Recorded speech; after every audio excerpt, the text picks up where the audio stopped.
Pangasinan, magandang araw buong mundo. Narito na naman ang mga balitang nakalap ng Pangasinan Watch.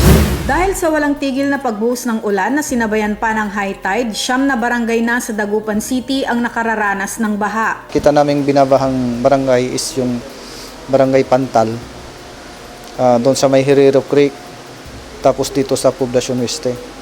And yung iba, affected lang ng stagnant water yung barangay nila. Kasalukuyan ding nakakaranas ng baha ang Maliwed na may 2 talampakang level ng baha, Pantal, Pugot Chico, Lasip Grande, Bacayao Sur, Bacayao Norte at Mayombo na may 1.5 talampakang baha. Samantala, patuloy ang paalala ng mga otoridad sa publiko tungkol sa palagiang kahandaan. Tignan po natin yung mga kagamitan natin para kung sakaling tumaas yung tubig, agad nating itaas. And wag po tayong basta-basta lumusong sa tubig baha kasi alam naman po natin na ang leptospirosis ay sumasabay sa tubig baha. Pwede silang tumawag dito sa opisina namin. Pwede silang tumawag sa 16911, yung hotline namin. Kaugnay pa rin ng nararanasang sama ng panahon sa probinsya, ikinabahala ng mga bangus grower sa lungsod ng Dagupan ang epekto nito sa paglaki ng mga isda. Pag summer kasi, marami ang kinakain.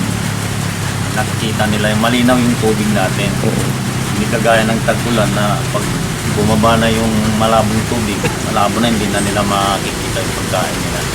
Tinatayang 2 kilo ng isda umano ang nalulugi sa kanila bunsod ng pagkamatay ng mga ito sa di pagkakaroon ng wastong pagkain. Kaya't regular ang isinasagawang monitoring ng mga fish growers sa kanilang mga palaisdaan upang ito'y hindi na magdulot ng ibayong pagkalugi.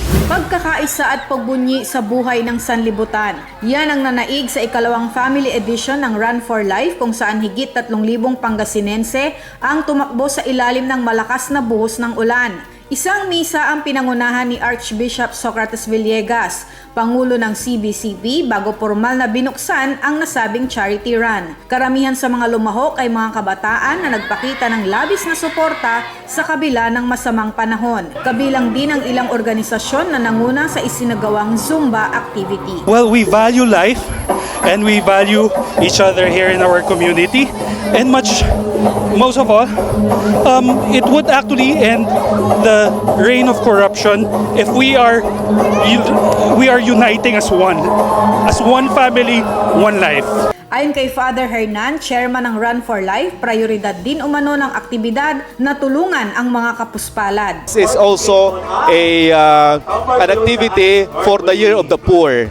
So nandun nasa Year of the Poor po tayo. And so yung proceeds po dito will be used for our poor parishioners, our poor constituents ng Archdiocese of Lingayen, Dagupan.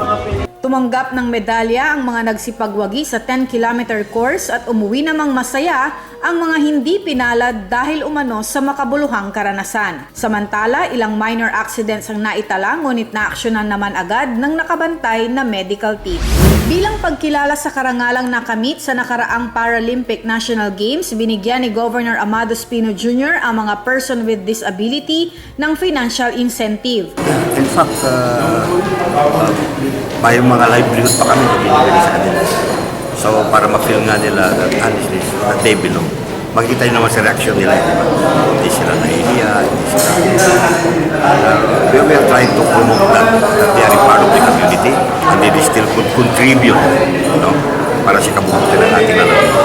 Namayagpag sa nakaraang Luzon leg ang Team Pangasinan bilang overall champion. Sila ay nag-uwi ng 9 na gold medal, 6 na silver medal at 7 bronze medal. Sa susunod na taon, haharapin ng Team Pangasinan ang mga team na nangibabaw sa Visayas at Mindanao leg sa gaganaping 2016 Paralympic National Games.